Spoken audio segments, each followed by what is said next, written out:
Welcome to my art journal, and in this episode we're going to look at reference material. So this is step 2, reference material.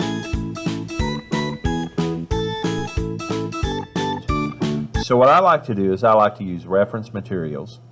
And this is a photo of a tree that is on the road to my house, and I love this tree. It's an old tree, and I will use it, Lord willing, someday in an artwork of mine.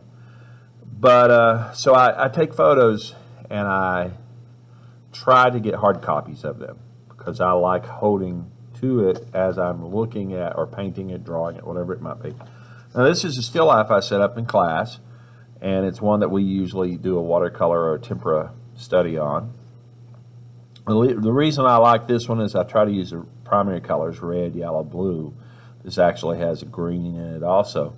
But this part is just about you getting reference materials for whatever you're going to be painting. Now, yeah, there's some copyright stuff that goes in there, but realistically, you're learning, you're practicing. Another place to get reference materials, greeting cards, and this one happens to be a watercolor.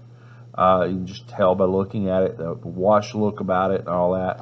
So greeting cards is another really awesome place, and so if I find a greeting card that I like or someone gives me one, some kind of Christmas card or something like that, I'll lay it back. If I really like the image, I'll lay it back for future reference.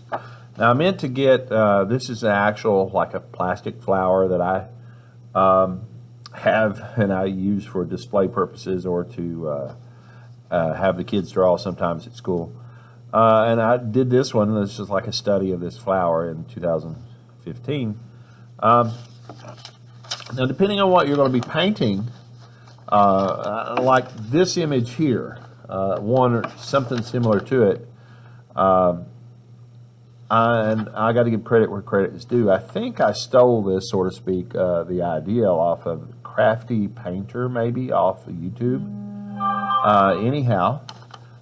This is sort of her idea, but what I like to do a lot of times is I'll print out silhouettes like this painting in Bob's, basically a silhouette of mountains or whatever, to use as a reference.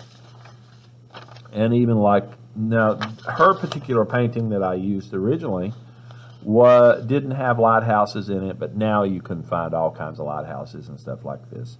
So like I know I might do a painting similar to this, but I might put a lighthouse in it and switch it up a little bit.